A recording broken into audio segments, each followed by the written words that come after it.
이번에는 엄마와 두 딸들이 했으니까 다음번에는 아빠와 아들이 좀 해야겠네요. 예. 내 영혼의 그 깊은 데서 맑은 가락이 울려나네. 하늘 곡조가 언제나 흘러나와 내 영혼을 고이 싸네. 평화로다 하늘 위에서 내려오네. 그 사랑의 물결이 영원토록 내 영혼을 덮으소서. 여러분 어떨 때 가장 평안하십니까? 예? 찬양할 때. 예, 찬양할 때 우리 마음에 평화가 깃듭니다. 내 영혼의 깊은 곳에서부터 올라온 그 맑은 가락이 울려질 때 우리 마음이 참 평안하죠. 그리고 또 어떨 때 가장 편안하십니까? 잠잘 때. 예.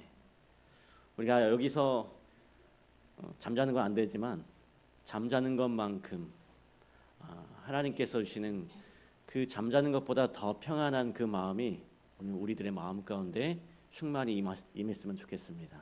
그래서 이 자리가 정말 평화와 기쁨의 자리, 또 찬양의 자리, 감사의 장소가 되었으면 좋겠습니다.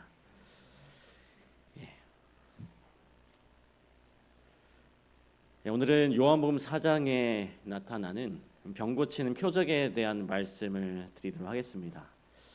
이 성경 요한복음에는 예수님이 행하신 7가지 표적들을 기록하고 있어요. 그 표적들의 그 목적은요, 어떤 그 사건 자체에 있는 것이 아니라 그 사건이 가리키는 궁극적인 어떤 그 목적이 중요하다라고 하는 것입니다. 그 목적은 요한복음 20장 31절에서 말하는 것처럼 사람들로 하여금 그 표적을 통해서 하나님의 아들 예수 그리스도를 믿게 하는 것이고, 또 이를 통하여 궁극적으로 영원한 생명을 얻게 하기 위하여 표적을 우리에게 주셨다라고 말하고 있습니다. 오늘 우리가 살펴볼 예수님의 기적, 오늘 두 번째 기적인데요. 예수님이 두 번째 행하신 기적인데요. 첫 번째 기적은 어떤 기적이었죠? 어떤 기적이죠? 가나의 혼인잔치가 첫 번째 기적이죠. 이 두 번째 기적 또한 이 가나에서 일어났던 그런 일입니다. 왕의 신하의 그 아들의 병을 고치는 그런 사건이었어요. 이 첫 번째 표적과 두 번째 표적, 이 두 표적, 이 가나에서 있었던 이 두 표적을 통해서 예수님께서는 하나님께 영광을 드러내셨습니다. 혼인잔치에서 물을 포도주로 만드는 그 사건을 통해서 요한복음 2장 11절에는 제자들이 그를 믿으니라라고 말했고, 오늘 요한복음 4장에 이 왕의 신하의 아들의 병을 고침으로 요한복음 4장 53절은 온 집안이 그를 믿으니라라고 말했습니다. 제자들이 믿었고 또 온 집안이 그를 예수님을 믿었습니다. 다시 한번 말씀드리지만 이 성경에 나오는 이 표적의 초점은 그 어떤 병을 고치거나 물이 포도즙으로 바뀌었다는 그 자체가 초점이 아니라 이 일을 행하시는 이 예수가 누구인가에 초점이 맞춰져야 합니다. 그분은 하나님의 아들이시고 우리의 삶과 생명을 회복하는 바로 창조주이심을 계속해서 드러내고 있는 것입니다. 그런데 여러분, 이 두 표적 사이에 이 가나의 혼인잔치와 그 다음에 왕의 신하의 아들의 병을 고치는 이 표적 사이에는 또 차이점도 있어요. 첫째 표적, 이 혼인잔치의 표적은 기쁨의 자리, 어떤 혼인잔치에서 일어난 일이었다면, 두 번째 표적은 죽음의 그림자가 드리워진 그 병석에서 일어났던 것입니다. 이런 차이가 있습니다. 정반대의 상황에서 예수님께서 이 상황에도 가시고 이런 상황에도 가셨어요. 그래서 오늘 여러분과 제가 처한 이 상황과 좀 겹쳐서 이렇게 보면서 우리의 아픔의 상황에서 여러분의 생명을 회복시키는 예수님을 만날 수 있게 되기를 간절히 바랍니다. 여러분, 예수님은 이 기쁨의 자리에만 찾아오시는 분이 아니라 우리 인생이 겪는 아주 극도의 슬픔과 아픔의 자리에도 찾아오심을 기억하시길 바랍니다. 여러분의 인생의 고뇌 앞에 예수님은 찾아오세요. 여러분의 인생의 어떤 그 눈물 앞에 그분은 찾아오십니다. 여기 히브리서 5장 7절서부터의 말씀은 이렇게 기록합니다. 그는 육체에 계실 때에 자기를 죽음에서 능히 구원하실 이에게 심한 통곡과 눈물과 간구와 소원을 올렸고 그의 경건하심으로 말미암아 들으심을 얻었느니라. 그가 아들이시라도 받으신 고난으로 순종함을 배워서 온전하게 되었은즉 자기를 순종하는 모든 자에게 영원한 구원의 근원이 되시리라 라고 기록하고 있습니다. 여러분, 예수님은 두 번째 아담으로서 이 세상에 있는 모든 사람이 꼭 해야만 하는 그 기도를 드리고 계시는 것입니다. 인생의 눈물과 그 고뇌 앞에서 어쩔 수 없는 인생들을 향한 그 주님의 눈물의 기도와 그분의 찾아가심은 오늘 우리에게 말할 수 없는 아주 큰 위로가 되는 것이죠. 여러분, 꼭 기억하시길 바랍니다. 주님은 우리의 눈물 앞에도 오신다는 사실을 꼭 기억하세요. 그런데 오늘 이 표적이 가나에서 행해진 이 두 번째 표적이 우리에게 주는 진정한 교훈이 있습니다. 그것이 무엇일까요? 저는 이 표적을 통해서 오늘 우리 그리스도인들이 가져야 할 참된 믿음이, 진정한 믿음이 무엇인가를 보여주는 것이라고 생각합니다. 오늘 본문의 이야기를 잠시 말씀드리면, 여러분, 오늘 본문은 이 가버나움에 있는 왕의 신하의 아들이 병에 걸렸어요. 왕이라고 하면, 그 당시 왕이라고 하면 누굴까요? 주전 4년부터 주후 39년까지 갈릴리 지방을 통치하고 있었던 사람은 헤롯 안디바였습니다. 로마 황제의 지배 아래서 팔레스타인의 한 영토를 지배하고 있었던 이 분봉왕이죠. 바로 헤롯 안디바였어요. 그 헤롯 안디바 밑에는 대단히 중요한 역할을 감당했던 신임받는 신하들이 있었습니다. 사회적으로도 아주 당당한 신분을 가지고 있었고 또 높은 지위와 권력을 누리고 있었던 그런 사람들이었습니다. 이런 사람이 이름 없는, 어제 저녁에도 말씀드렸죠. 이 나사렛이라는 동네는 아주 그냥 아무도 기억하지 않는 동네, 그냥 우범지대 그런 곳이었는데 이 나사렛의 한 젊은이에게 자존심을 다 버리고 이 가버나움에서 가나로 직접 가는 일을 했어요. 그렇게 쉽지 않은 일이었을 것입니다. 이 자식의 아픔이 아니었다면 아마 이런 일을 할 수 없었을 거예요. 대단했던 그 왕의 신하가 직접 이름도 없는 그 나사렛 예수를 만나러 가지 않았을 것입니다. 그런데 여러분, 이 자식 문제는 남을 보낼 수가 없는 것입니다. 왕의 궁중의 고관으로서 번쩍이는 옷을 입은 대단한 사람이었지만, 그런데 그가 직접 초라한 나사렛 예수 앞에 나아가는 것입니다. 여러분, 자식은 나의 또 다른 나죠. 내 존재 자체 아닙니까? 그래서 예수님은 하늘의 왕이시지만 하늘의 풍성함이 죄로 인해서 고통당한 우리 때문에 오히려 그 하늘의 풍성함이 미안했던 마음이 바로 예수님의 마음이었고, 그래서 그분은 하늘에서 혼자 행복할 수 없으셔서 이 땅에 자식들과 함께 고난당하기 위하여 이 초라한 곳에 오신 것입니다. 아무리 좋은 것이어도 여러분의 그 자녀들, 사랑하는 그 존재가 고통을 당한다면 부모는 내가 있는 곳이 아무리 기쁨의 곳이라도 기쁨이 될 수 없는 것입니다. 하나님의 아들이, 우주의 그 통치자께서 천사를 대신 내려보내지 않고 직접 이 초라한 이 땅에 내려온 이유가 여러분 무엇일까요? 바로 자식이 살고 죽는 문제가 달려있기 때문에 그런 것입니다. 남을 보낼 수가 없는 거예요. 내 자식의 문제니까. 요한복음 4장 47절에 이렇게 말씀합니다. 그가 예수께서 유대로부터 갈릴리에 오심을 듣고 가서 청하되 내려오셔서 내 아들의 병을 고쳐주소서 하니 저가 거의 죽게 되었더라. 그런데 여러분, 만약 이 사람의 아들이 질병에 걸리지 않았더라면 과연 이 대단했던 왕의 신하가 예수님을 찾아왔을까요? 그렇지 않았을 확률이 높을 것입니다.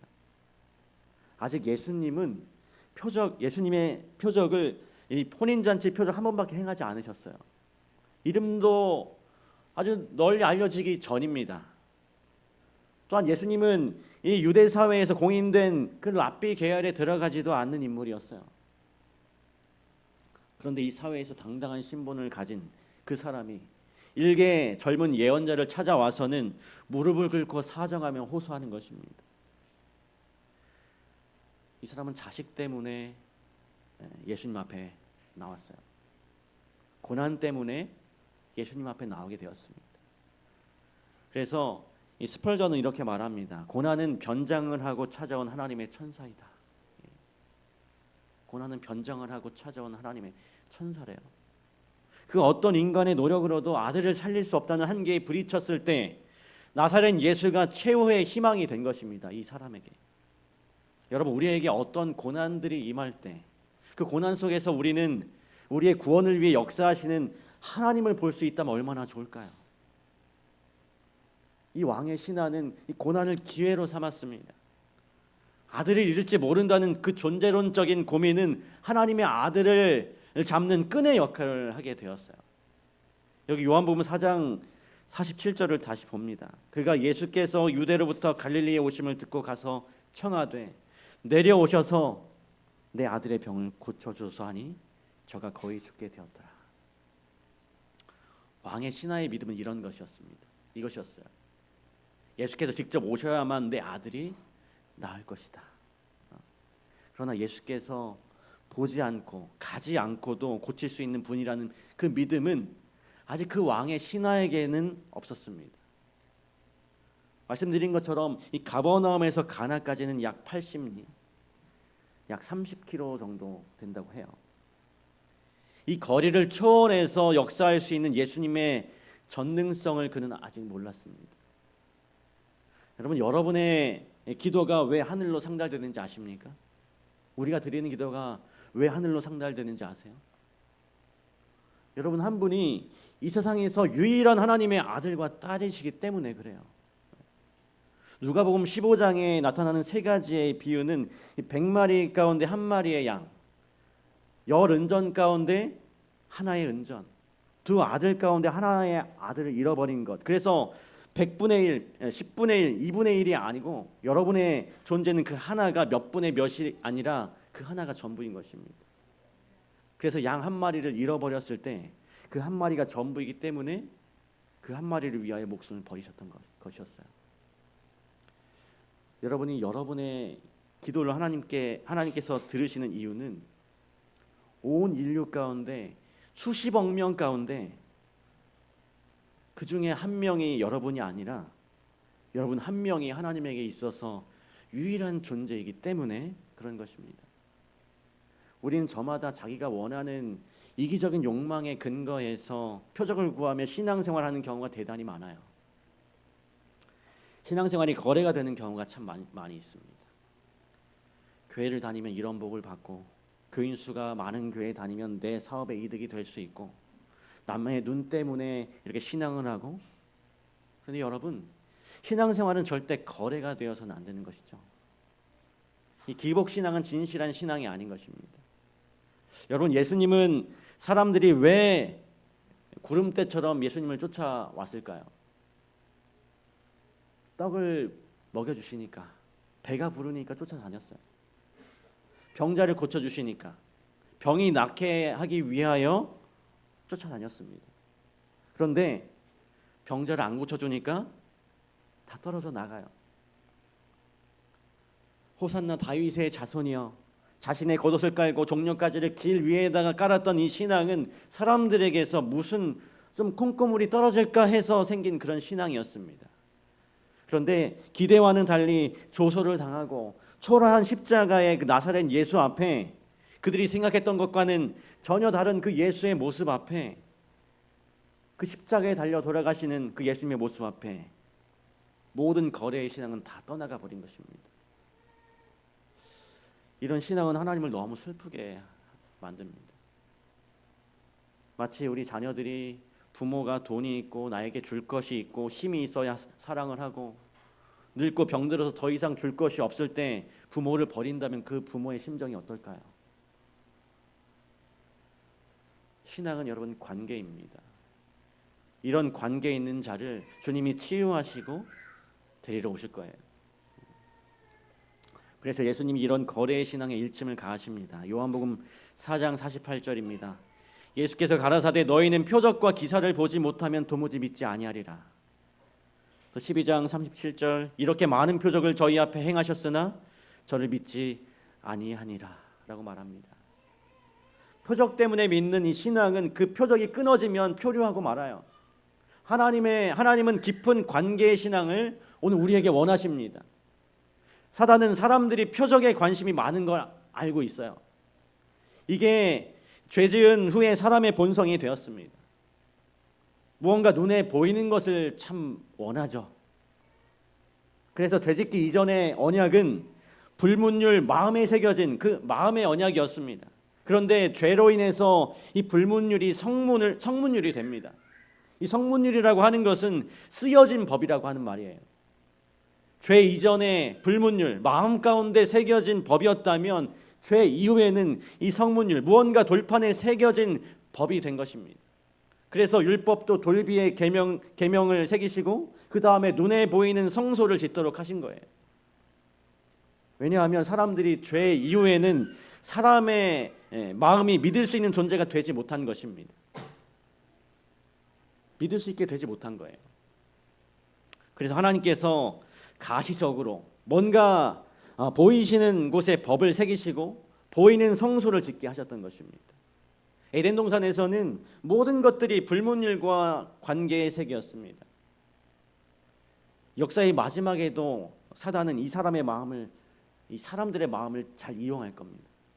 그래서 마태복음 24장 24절에 보면 표적과 기사를 보여 할 수만 있으면 택하신 자까지도 어떻게 하겠다고 합니까?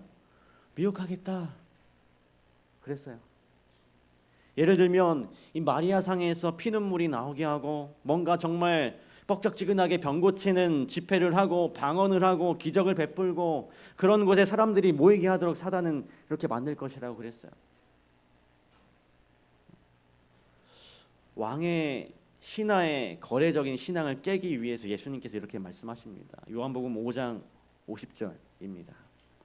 예수께서 가라사대 내 아들이 살았다 하신대 그 사람이 예수의 하신 말씀을 믿고 가더니 라고 말합니다. 예수께서 이 말씀을 하셨는데 이 사람은 한순간에 그 말씀을 어떻게 했습니까? 믿었어요. 신뢰했습니다. 오셔서 고쳐달라고 했는데 그냥 내 아들이 나았다고 말하니까 그 말씀을 믿고 가는 신앙으로 바뀌었던 것입니다. 확신이 생겼어요. 평안한 마음으로 내려가는 것입니다. 여러분 기적을 안 보고 믿을 수 있다면 그것은 정말로 고귀한 신앙입니다. 이것이 바로 관계의 신앙이에요. 기적보다 중요한 것은 하나님과의 이러한 관계를 가지는 것입니다. 오늘 우리에게 이런 관계가 꼭 필요해요. 6.25 때 결혼한 지 얼마 안 돼서 남편이 징집이 되고 전쟁 중에 남편이 죽게 됩니다. 그런데 그 남편을 사실 얼굴도 몇 번 보지 않은 그 남편이었어요. 그런데 그 남편을 열고 평생을 홀로 살았던 여인들이 있습니다. 그런데 그 어머니들에게 왜 평생을 남편을 잃고 다시 재혼을 하지 않고 혼자 살았냐고 물어보면 이렇게 이야기한대요. 그 짧은 결혼 생활에서 남편은 나를 너무나 사랑했어요. 난 평생을 내 남편을 내 마음속에 간직하고 살았어요. 다시 그때로 돌아가도 그렇게 할 거예요. 여러분 이것이 신뢰의 관계입니다. 왕의 신하가 표적이 없어도 예수님의 말씀을 믿었어요. 그리고 편한 마음으로 돌아갔습니다. 이것을 성경은 하나님이 원하시는 관계 신앙, 곧 그리 아니하실지라도의 신앙이라고 말하는 것입니다. 다니엘의 세 친구들 그 풀무불에 던져도 하나님께서 우리를 구원하시겠지만 그리 아니하실지라도 우리는 저 신상에게 절하지 아니할 줄 아옵소서 했던 그 신앙입니다. 시대소왕 198페이지입니다. 그는 야곱처럼 승리하였다. 구주께서는 자기에게 매달려서 심히 필요한 것을 간청하는 영혼들을 물리치실 수 없으시다. 예수께서는 말씀하셨다. 가라, 네 아들이 살았다. 그 신하는 전에 결코 맛보지 못했던 평화와 기쁨을 가지고 구주가 계신 곳을 떠났다. 그는 자기의 아들이 나으리라는 것을 믿었을 뿐만 아니라 강한 확신을 가지고 그리스도께서 구속주가 되심을 믿었다. 그는 집으로 가는 길을 바삐 서둘지 않았다. 그는 아직도 자기의 사는 집에 상당히 떨어져 있는 곳에 왔을 때 종들이 그들의 주인이 느끼고 있으리라고 생각한 불안을 덜어주기를 열망하여 그를 맞으려고 나왔다. 그 소식을 이 아버지가 왕의 신하가 듣고도 놀라움을 나타내지 않고 오히려 그들이 알 수 없는 깊은 관심을 가지고 아이가 몇 시에 낳기 시작했는지를 물었다. 가버나움에서 가나는 걸어서 한나절이면 된다고 합니다. 그런데 이 사람들은 그 다음 날, 그런데 이 왕의 신하가 그 다음 날 종들을 만났다고 52절에 기록하고 있어요. 아들이 낳았다는 그 기쁜 소식을 전하기 위해서 달려온 종으로부터 아들이 낳았다라고 하는 소식을 들었는데 기뻐하는 것보다 놀라움을 나타내지 않고 몇 시쯤 그 아들이 낳느냐라고 묻는 것입니다. 예수님이 너의 아들이 살았다라고 말씀하신 그 순간에 이 아이의 병이 나은 것을 확신하게 된 것이에요. 요한복음 4장 53절, 아비가 예수께서 내 아들이 살았다 말씀하신 그때인 줄 알고 자기와 그 온 집이 다 믿으니라. 왕의 신하는 이 아비는 돌아가서 자기만 믿을 뿐 아니라 자기와 온 집안을 전부 다 예수 그리스도를 영접하게 만들었어요.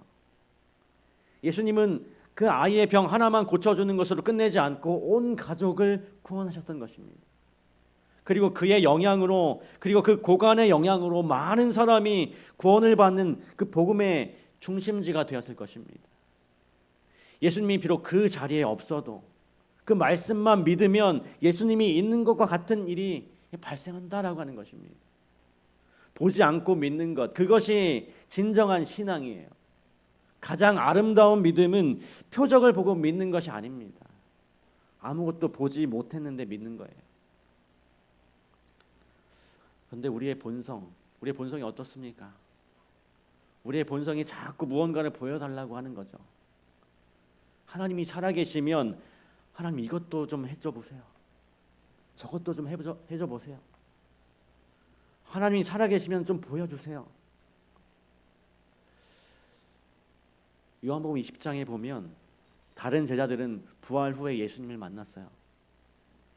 근데 그때 도마는 그곳에 없어서 만나지 못했습니다.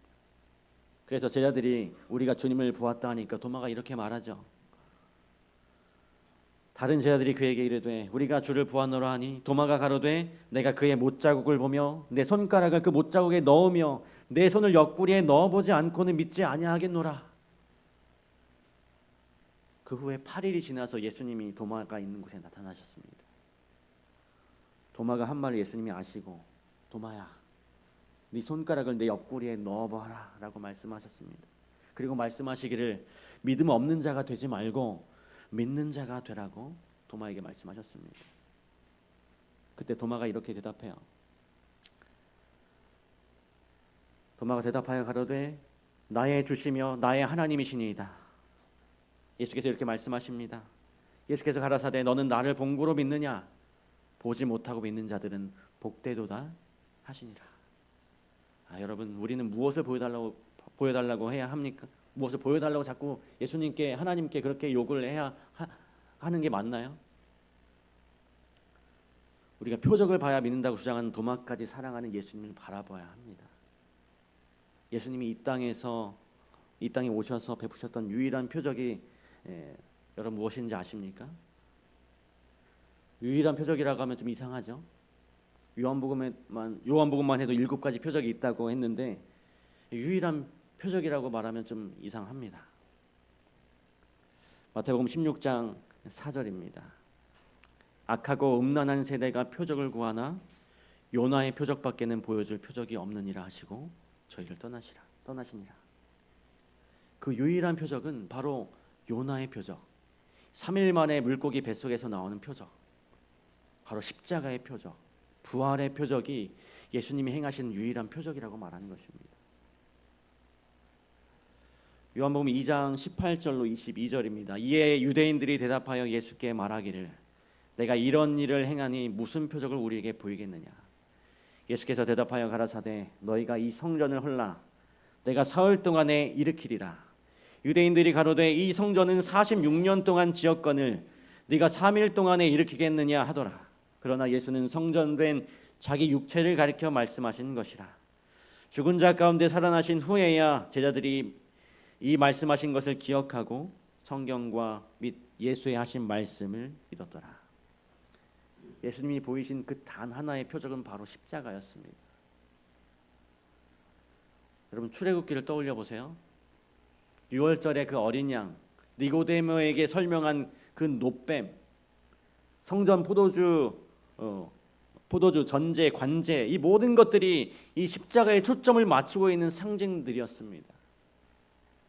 예수님은 바로 그 모든 상징들을 실제로 바꾸려고 이 땅에 오셨던 것이었죠. 그런데 왜 십자가의 표적인가? 그 십자가가 바로 거래가 아닌 이 관계신앙, 존재 가치를 보여주시는 것이기 때문에 그렇습니다.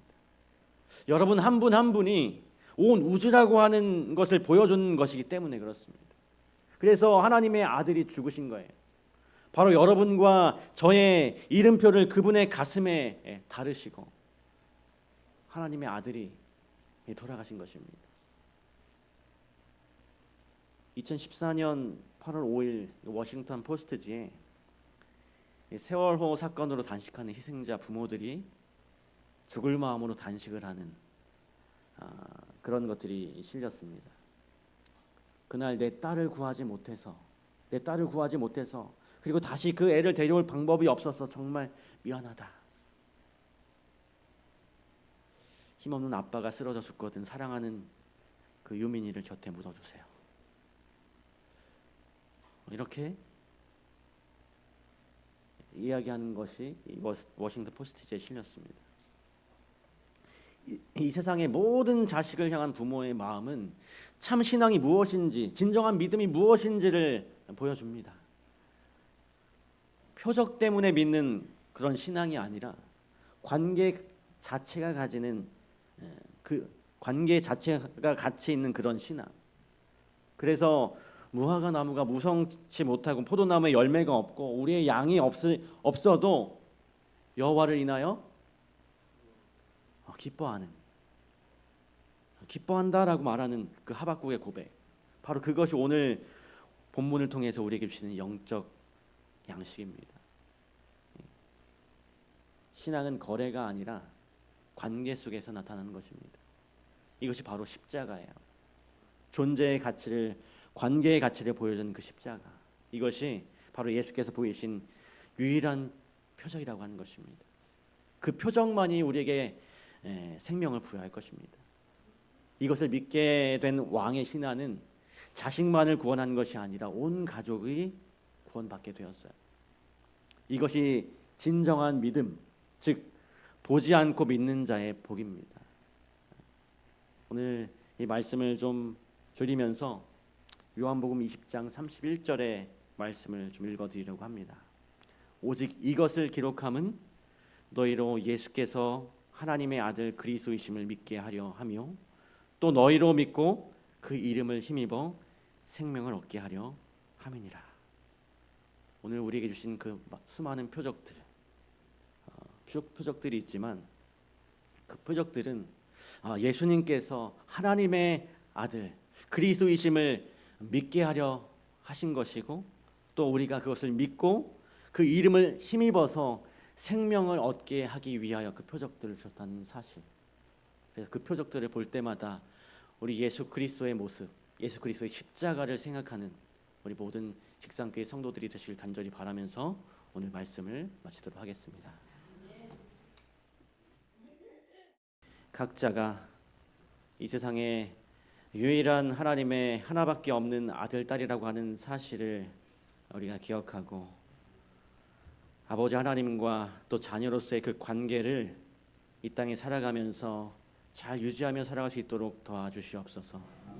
오직 주님의 십자가를 바라보고 정말로 아버지께서 우리를 사랑하신다는 그 사실을 굳게 믿을 수 있도록 도와주시옵소서. 비록 예수님이 우리 눈앞에 보이진 않지만 그 예수님의 십자가가 그 사실을 증명하고 있음을 기억하게 하시고 보이지 않는 그 주님을 우리가 굳건히 붙드는 믿음의 소유자들이 될 수 있도록 축복하여 주시옵소서. 거룩하신 예수님의 이름으로 간절히 기도합니다.